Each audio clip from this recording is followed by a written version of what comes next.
Anita Lorraine Cobby, born Anita Lorraine Lynch on 2 November 1959, was an ordinary young Australian woman whose life represented hope, kindness, and dedication. She lived in Blacktown, New South Wales, a suburban area of Sydney, and worked as a registered nurse. To the people who knew her, Anita was much more than just a name in a tragic headline. She was a loving daughter, a caring sister, a loyal friend, and a hard-working professional with dreams and ambitions like any other young woman. Her life, however, came to a brutal and heartbreaking end on the night of 2 February 1986, when she was only 26 years old. What happened to her shocked not only Australia, but the entire world, becoming one of the most infamous criminal cases in Australian history. But before her name became associated with tragedy, Anita Cobby was simply a young woman trying to build a happy and meaningful life. Early life and family background. Anita was born into a loving and stable family. Her parents, Grace and Gary Lynch, raised her with strong values, discipline, and affection. She grew up in a modest but warm household where family bonds were important. Those who knew the Lynch family often described them as close-knit and supportive. From a young age, Anita was known to be kind-hearted, polite, and gentle. She was raised with good moral values and a strong sense of responsibility. Her parents instilled in her the importance of education, hard work, and treating others with respect. Anita attended local schools in the Blacktown area and was considered a bright and cheerful student. Teachers and classmates remembered her as friendly, well-mannered, and helpful. She was not someone who sought attention or drama. Instead, she preferred a simple, peaceful life surrounded by people she loved. As a teenager, Anita developed a desire to help others. She had a natural caring personality, which eventually guided her toward a career in nursing. Those close to her often said that becoming a nurse suited her perfectly because she genuinely cared about people and wanted to make a positive difference in the world. Education and career aspirations. After completing her schooling, Anita decided to pursue a career in healthcare. She enrolled in nursing training and worked hard to achieve her qualifications. Nursing was not just a job for her, it was a calling. By the early 1980s, Anita had successfully become a registered nurse and began working at Sydney Hospital. She took her profession very seriously and was known among colleagues as reliable, compassionate, and dedicated. Patients appreciated her gentle nature, and fellow nurses respected her professionalism. Working long shifts and dealing with stressful situations was part of her daily routine, but Anita never complained. She believed in helping people who were sick or in pain, and she performed her duties with sincerity and commitment. Her career was just beginning to take shape, and she had many plans for the future. Like most young adults, she dreamed of building a stable life, advancing in her profession, and one day starting a family of her own. Marriage and personal life. In 1982, Anita married John Cobby, and after marriage, she became known as Anita Cobby. The couple initially appeared happy and hopeful about their future together. However, over time, their relationship began to face difficulties. By 1985, Anita and John had separated, though they remained legally married. Despite the separation, Anita stayed positive about her life. She focused on her work, her independence, and her personal growth. Friends later said that even though the marriage had not worked out as planned, Anita remained optimistic and strong. She moved back closer to her parents' home in Blacktown and continued working as a nurse. Her family remained her biggest support system, and she spent a lot of time with them. Anita was not bitter or broken because of her separation. Instead, she was determined to move forward and create a better future for herself. She was described as resilient, mature, and emotionally strong. Her personality and character. Everyone who knew Anita described her in similar ways. Kind, gentle, responsible, friendly, trustworthy, hardworking. She was not the type of person who engaged in risky behavior. She lived a simple, routine-oriented life. Her world revolved around her job, her family, and a small circle of close friends. Anita enjoyed normal, everyday activities, going out with friends, watching movies, spending time with loved ones, and planning for her future. She was a typical young Australian woman of the 1980s, living a peaceful suburban life. There was nothing unusual or dangerous about her routine. She used public transport, walked familiar streets, and followed the same schedule that thousands of other people followed every day. That is what made her story even more tragic. She was not doing anything reckless or unsafe on the night her life was taken. She was simply trying to go home. Life in Blacktown, New South Wales. Blacktown in the 1980s was a growing suburban community in Western Sydney. It was considered an ordinary working-class area where families lived, children went to school, and people went about their daily lives. Anita felt safe in her neighborhood. Like many residents, she used the local train station regularly to commute to and from work. Walking home from Blacktown railway station at night was a normal part of her routine. At that time, Australia was generally seen as a safe country, and violent random crimes were not as common as they are feared today. No one, including Anita, could have imagined that such a horrifying event could happen in a familiar, everyday environment. The ordinary routine before the tragedy. In early 1986, Anita was focused on rebuilding her life. She was working hard at the hospital, saving money, and planning her future. Her routine was simple: work long nursing shifts, use public transport, spend time with family, enjoy quiet evenings at home. She was not involved in anything dangerous. She had no enemies, no criminal connections, and no reason to fear for her safety.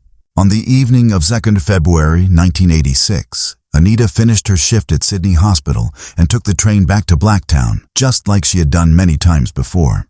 It was supposed to be a completely normal night. She had no idea that this ordinary journey home would become her last, a life full of promise.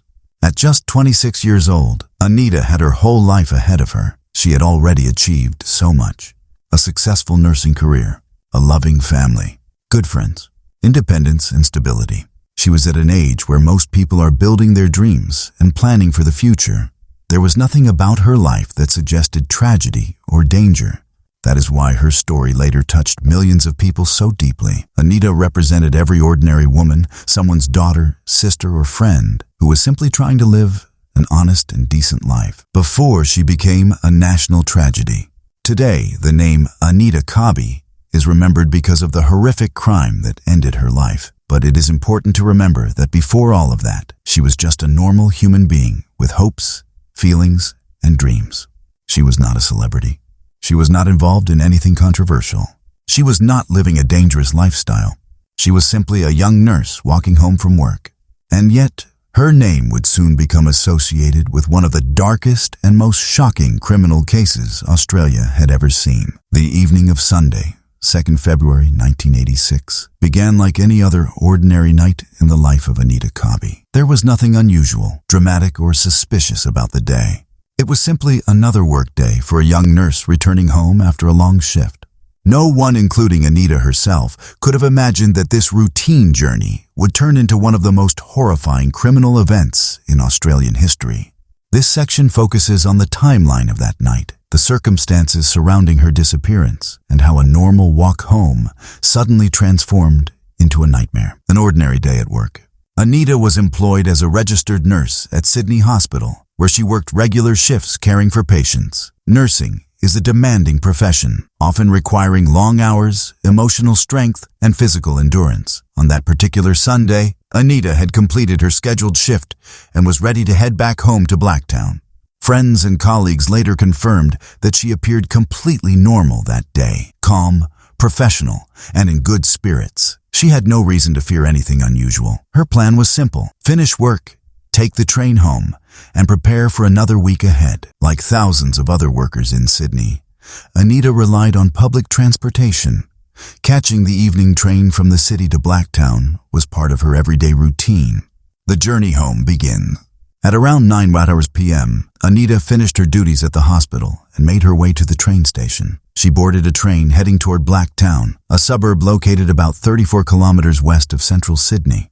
Several witnesses later confirmed seeing her on the train. Nothing appeared out of the ordinary. She was dressed casually, carrying her handbag, and behaving like any tired commuter heading home after work. The train ride from the city to Blacktown took roughly 45 minutes. During that time, Anita likely sat quietly, thinking about normal, everyday things, her family, her plans for the week, or simply looking forward to getting home and resting. There was absolutely nothing to suggest that danger was waiting for her. Arrival at Blacktown Station. At approximately 9:55 p.m., Anita arrived at Blacktown Railway Station. This was a familiar place for her. She had used this station countless times before and knew the surrounding streets well. Blacktown Station at that hour was not completely deserted. There were still other passengers, commuters, and local residents around. It was a typical suburban environment on a Sunday night, quiet but not alarming. Anita left the station and began walking the short distance toward her parents' home, where she was staying at the time. The route was familiar and usually took about 10-15 minutes on foot. This simple walk, something she had done many times before, was supposed to be the final part of her normal day. The fateful walk home. After exiting the station, Anita began walking along Newton Road, one of the main streets leading away from the station area. Streetlights illuminated parts of the road, and a few cars passed by occasionally. There was nothing obviously threatening about the environment. She had no reason to feel unsafe. Witnesses later reported seeing a young woman matching Anita's description walking alone that night, carrying her handbag and heading in the direction of her home. For Anita, this was just another routine walk. But unknown to her, a group of dangerous individuals was already in the area, looking for an opportunity. The predators appear. At the same time that Anita was walking home, a group of 5 men was driving around Blacktown in a stolen vehicle. These men were later identified as John Travers, Michael Murdoch, Les Murphy, Michael Murphy, Gary Murphy. They were unemployed, had criminal backgrounds, and had spent the evening drinking and driving around the area. Evidence later showed that they were actively looking for trouble that night. What began as a random night of reckless behavior soon escalated into something far more sinister.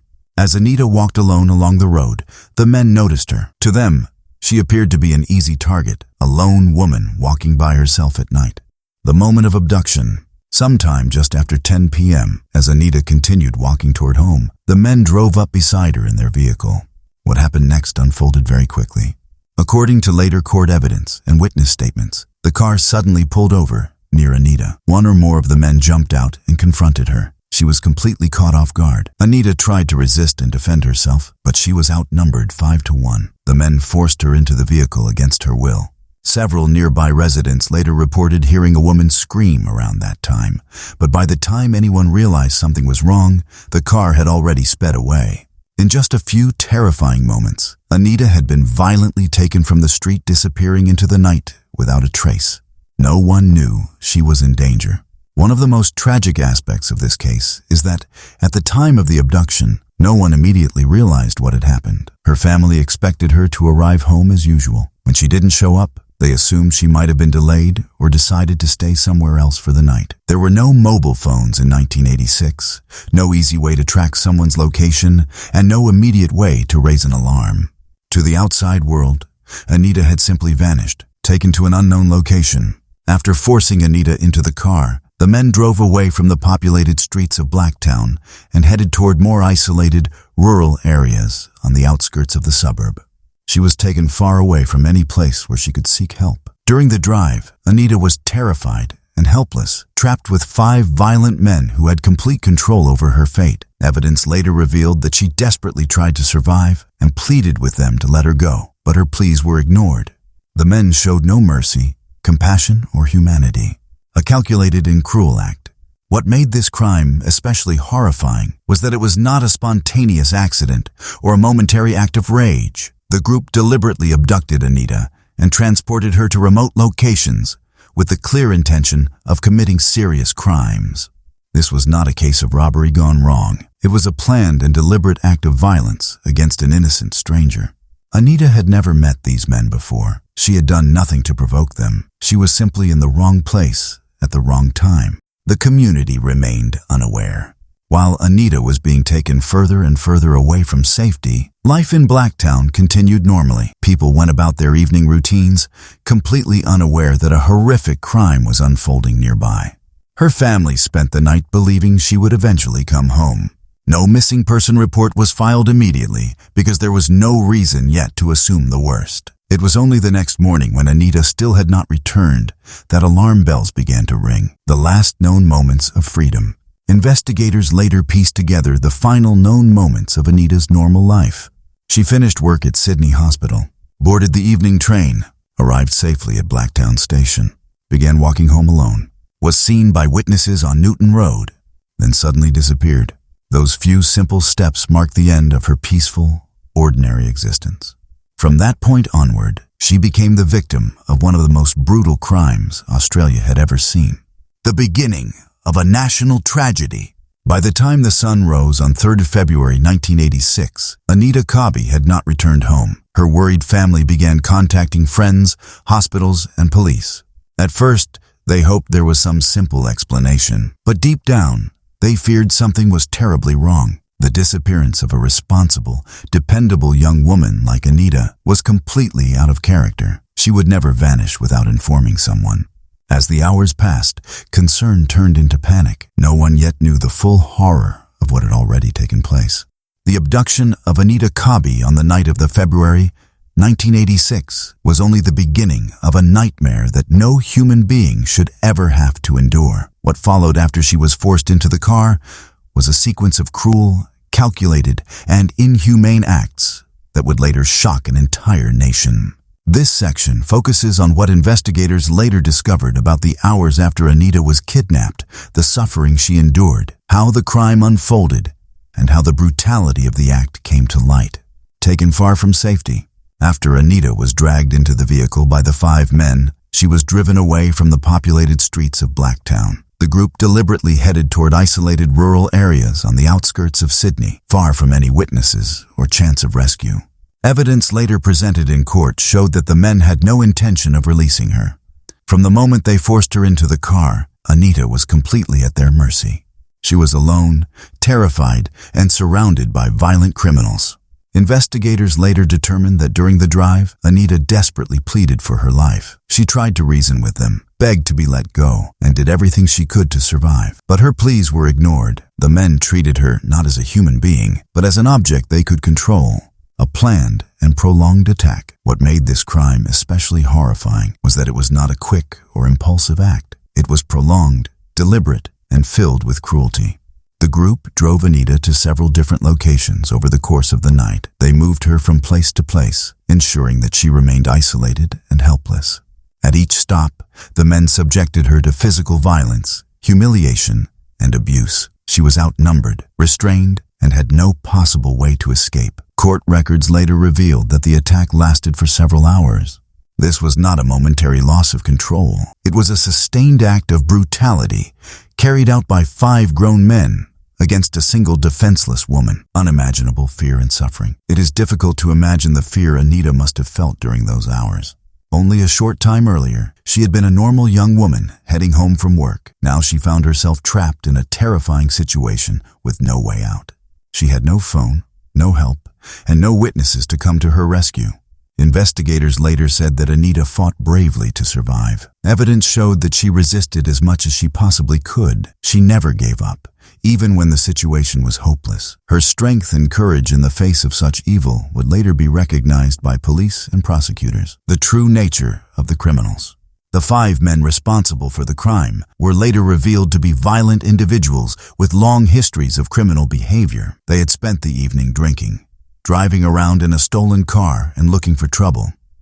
Instead of stopping each other, they encouraged one another. The group mentality turned them into something far more dangerous than any of them might have been alone. What they did to Anita was not the result of a sudden argument or personal conflict. They did not know her. She was a complete stranger. This was a random, senseless act of cruelty carried out simply because they had the opportunity.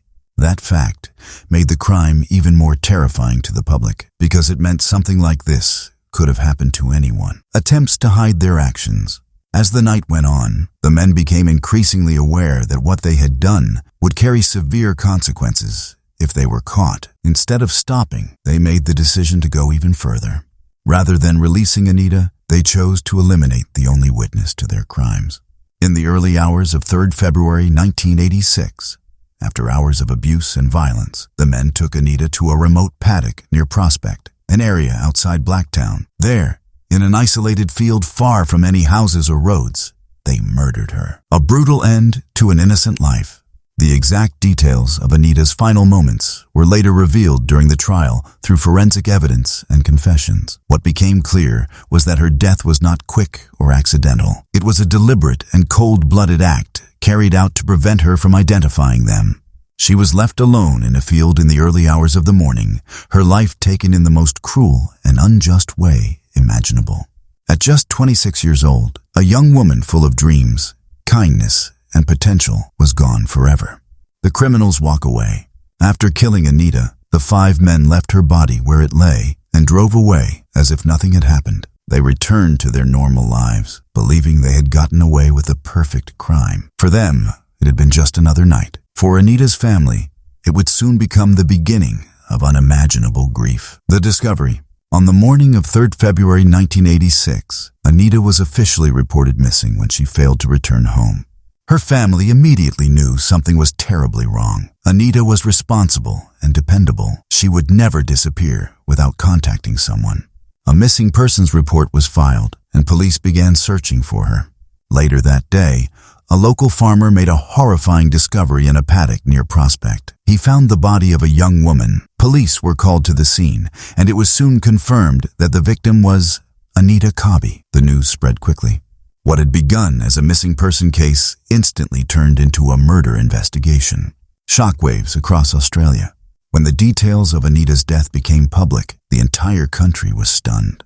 Australia, in the 1980s, was not accustomed to crimes of this level of brutality. The idea that a young nurse could be kidnapped off the street and murdered in such a horrific way terrified people everywhere. Women especially felt vulnerable and afraid. Parents worried about their daughters. Families feared for their loved ones. The sense of safety that many Australians had once taken for granted was suddenly shaken. Anita's murder was not just another crime story. It became a national tragedy. The police reaction. Even experienced homicide detectives were deeply disturbed by what they found. Investigators described the crime as one of the most brutal they had ever encountered. The level of violence, cruelty, and disregard for human life shocked even seasoned officers. A major police task force was immediately formed to hunt down those responsible. Finding Anita's killers became a top priority. The public demanded justice, and police were under intense pressure to solve the case as quickly as possible. The beginning of the investigation. Forensic teams carefully examined the crime scene, collecting every possible piece of evidence.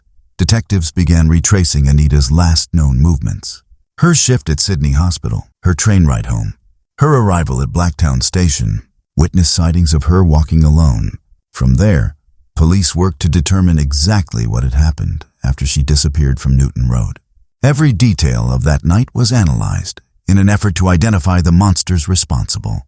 A crime that changed everything. The murder of Anita Cobby quickly became more than just a criminal investigation. It became a symbol of the dangers faced by ordinary women going about their daily lives. Her story touched the hearts of millions because she represented something familiar. A hardworking professional, a loving daughter, an everyday person simply trying to get home. There was nothing unusual about her. She had done nothing wrong, and yet she had fallen victim to unimaginable evil. The discovery of Anita Cobby's body on the morning of 3rd of February 1986 immediately transformed her case from a missing person report into a full-scale homicide investigation. The shocking nature of the crime galvanized the New South Wales police, the public, and the media, creating a sense of urgency unlike any other case in recent Australian history. What followed over the next few days was a meticulous, tireless, and complex police operation aimed at bringing her killers to justice. Immediate police response. When the body was discovered in a paddock near Prospect, NSW police officers arrived at the scene quickly. Forensic teams began the painstaking process of documenting the crime scene. Photographs of the body and surrounding area were taken. Physical evidence such as tire marks, footprints, and other trace evidence was collected. Items belonging to Anita, including her handbag and personal effects, were recovered. The scene was isolated and remote, which suggested to investigators that the perpetrators had planned to abduct her and take her to a secluded location deliberately. It was immediately apparent that this was not a spontaneous act. It was a carefully executed, brutal crime. Detectives knew they were dealing with dangerous offenders and that the urgency to identify them was critical. Every hour that passed increased the risk that the criminals might flee or attempt to destroy evidence. Initial leads and witness statements. Investigators began retracing Anita's movements from the night of the February to 1986. They spoke to anyone who might have seen her on her way home. Witnesses at Blacktown Railway Station confirmed seeing Anita leave the station around 9:55 p.m. Several residents reported seeing a car driving slowly along Newton Road, the area where Anita had been walking. Other neighbors recalled hearing screams in the distance around 10:00 p.m. These initial witness statements helped the police form a rough timeline of her disappearance and suggested that her abduction was sudden and violent. Detectives began compiling a list of potential suspects who were known in the area for violent or criminal behavior. The formation of a major task force. Given the severity of the crime and the public outrage it caused, the New South Wales Police formed a dedicated task force specifically for this case. It consisted of senior homicide detectives, forensic experts, patrol officers assigned to canvass neighborhoods, investigators specializing in criminal profiling. The task force worked around the clock. Officers conducted door-to-door inquiries, checked alibis, and interviewed anyone who may have been in the area that night. Tips from the public were carefully logged and followed up, with some becoming pivotal to solving the case. Investigative challenges. Investigating the murder of Anita Cobby presented several challenges. Limited eyewitnesses. There were few people in the area at the time of her abduction. Remote crime scene. The location where she was killed was isolated, giving the perpetrators time to leave without being seen. Lack of immediate evidence. With no CCTV in 1986 and limited forensic technology compared to today, detectives had to rely heavily on witness accounts, physical evidence, and deductive reasoning. Despite these challenges, the investigators remained focused and methodical. They carefully reconstructed Anita's movements from the moment she left work to the time she was abducted. Breakthrough leads. Several days into the investigation, police began receiving crucial information from informants and residents in the area. Certain individuals reported suspicious vehicles and men in the vicinity of Blacktown that night. Through meticulous cross-referencing, detectives narrowed down a list of potential suspects. They focused on men with criminal records, histories of violent behavior, or tendencies toward predatory acts. This approach eventually led the investigators to a group of 5 men who matched the description provided by witnesses and whose behavior had aroused suspicion in the community before the arrests. Once sufficient evidence was gathered, police executed a series of arrests. The 5 men implicated in the murder of Anita Cobby were John Travers, later identified as the ringleader of the group; Michael Murdoch, closely involved in the abduction and assault; Les Murphy, one of the primary perpetrators; Michael Murphy, a participant in the crime; Gary Murphy, closely connected to the group and present during the abduction. Each man was taken into custody and questioned extensively. The arrests were carried out with careful planning to prevent any potential attempt to flee or destroy evidence. Interrogations and confessions. Following their arrests, the men were subjected to lengthy police interrogations. Investigators used a combination of psychological techniques, evidence presentation, and logical reasoning to encourage cooperation. Initially, some of the men attempted to downplay their involvement, deny the allegations, or shift blame onto each other. However, over time, the overwhelming evidence, including forensic findings, witness testimonies, and the consistency of investigative facts, forced them to admit their roles in the crime. John Travers eventually confessed to his leadership role. Michael Murdoch and the Murphy brothers admitted to participating in both the abduction and assault. The confessions, combined with forensic evidence, formed a strong case against all 5 men. Forensic evidence. The forensic team played a critical role in building the case. Despite the crime occurring in the mid-1980s, investigators were able to collect and analyze hair fibers and trace materials, vehicle evidence, including tire and boot prints, clothing fibers, physical evidence linking the men to the crime scene. This evidence corroborated the confessions and provided irrefutable proof of their involvement. The role of community tips. Community involvement was another key factor. Residents of Blacktown and surrounding suburbs came forward with information after hearing news of the abduction and murder. Some tips, initially considered minor, turned out to be instrumental in tracking down the perpetrators. This demonstrated how public cooperation could make a significant difference in solving violent crimes. Impact of the investigation. The swift and effective investigation highlighted several aspects. Professionalism of New South Wales Police. The task force operated efficiently under intense public scrutiny. Use of modern forensic methods. For the time, careful collection and analysis of evidence helped build an airtight case. Community cooperation. Tips and eyewitness accounts provided leads that police might not have uncovered alone. Coordination across departments. Multiple units within the police collaborated to ensure no detail was overlooked. By the time the investigation concluded, the authorities had gathered enough evidence to move forward with prosecution. The public reaction to the arrests. When news of the arrests of the 5 men became public, there was widespread relief, but also horror. Australians were shocked to learn that such brutality had been committed by ordinary men in their community. Media coverage was extensive, highlighting the nature of the crime and the police's efforts. Public outrage remained high, with demands for the harshest possible punishment. The arrests gave a sense of justice in progress, but also emphasized the terrifying reality that a crime of this magnitude had occurred so close to home. Preparing for trial.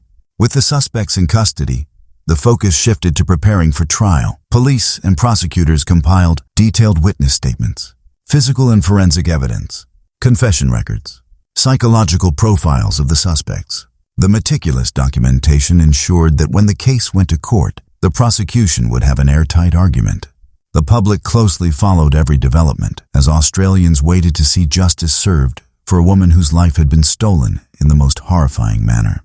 The horrifying murder of Anita Cobby on 2 February 1986 was not only a crime that shook Australia, it was a defining moment in the country's criminal justice history.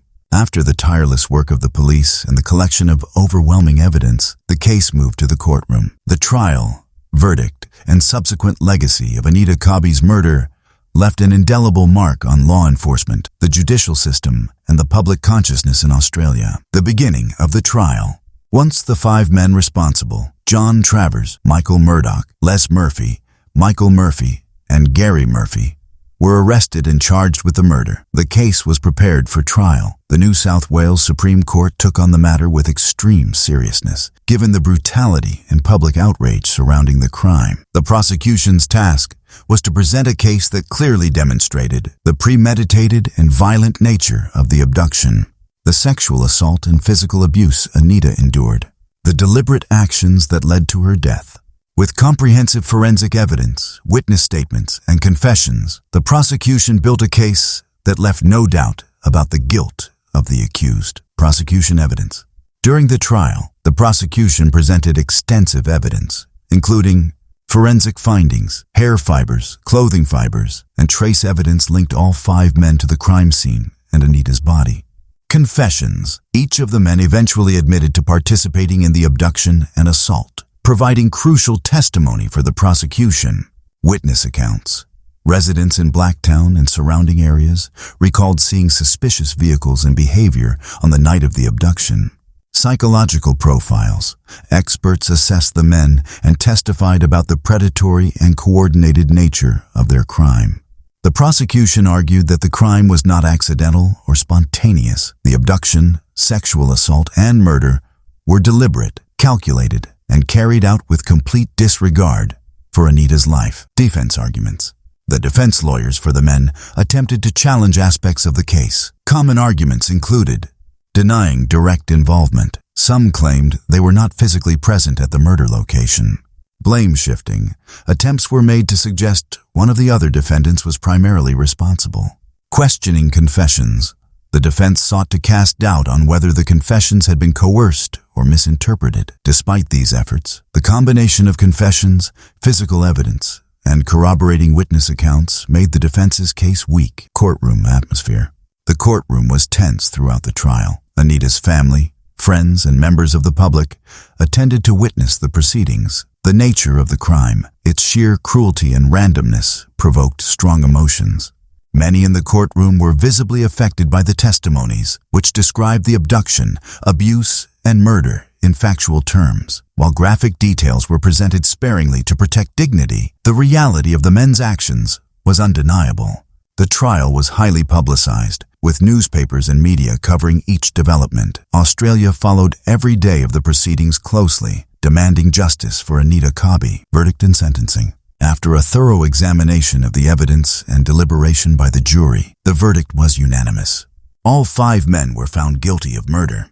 The judge emphasized the calculated nature of the crime and the complete disregard for human life. The sentencing reflected the severity of the offense. The 5 men were sentenced to life imprisonment without the possibility of parole, ensuring that they would never be released to threaten society again. This verdict brought some measure of closure to Anita's family, although no sentence could ever undo the pain and suffering she endured. Impact on the legal system. The trial of Anita Cobby's murderers had a significant impact on the Australian legal and criminal justice system. Precedent in handling abduction murder cases, the case demonstrated how forensic evidence, witness testimony, and confessions could work together to secure convictions in complex violent crimes. Increased awareness of violent crimes against women. The case highlighted the vulnerability of women to predatory violence, influencing discussions around safety, policing, and legislation. Community trust in law enforcement. The effective and rapid investigation reinforced public confidence in the police's ability to handle serious crimes. The case became a landmark in Australian legal history, often cited in discussions of high-profile violent crime investigations. Legacy for the community. Anita Cobby's murder left a lasting mark on her community and beyond. Awareness campaigns. The case prompted initiatives to raise awareness about personal safety, especially for women traveling alone at night. Public discussions on violence. The brutality of the crime led to national conversations about the culture of violence, alcohol abuse, and criminal behavior. Memorials and tributes. Anita's family and local community members created memorials and tributes to honor her memory and raise awareness about violence against women. Even decades later, her name continues to serve as a reminder of both the fragility of life and the importance of vigilance in protecting vulnerable members of society.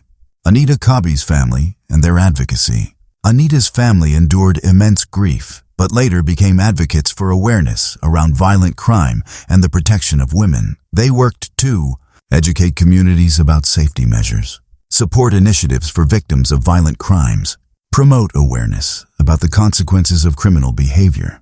Their efforts ensured that Anita's life, rather than her death, remained the focus, transforming tragedy into a catalyst for social change. Cultural impact. Anita Cobby's murder resonated far beyond New South Wales.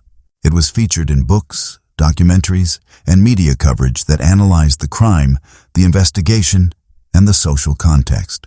The case highlighted systemic issues, including the role of alcohol, criminal subcultures, and the vulnerabilities of women in public spaces. It became part of the national conversation on criminal justice and women's safety. The story of Anita Cobby continues to educate and caution society about the realities of violent crime. Lessons learned. Several lessons emerged from the tragic case. Importance of thorough investigations. The rapid and effective work of police ensured the perpetrators were caught and brought to justice. Community vigilance. Eyewitnesses and tips played a critical role in solving the case. Forensic and investigative advancements. The case demonstrated how careful evidence collection and analysis could lead to convictions in complex violent crimes. Public awareness about personal safety. The tragedy underscored the need for safety awareness, especially for women traveling alone. These lessons continue to inform law enforcement strategies, victim advocacy, and public safety programs in Australia. Remembering Anita Cobby. While her life was tragically cut short, Anita Cobby is remembered as a caring and compassionate nurse, a loving daughter and sister, a young woman full of potential and dreams. Her story is a testament to the human capacity for resilience and the enduring impact one individual can have, even in death. Annual memorials and public reflections honor her memory, ensuring that she is not remembered solely as a victim, but as a person whose life mattered deeply.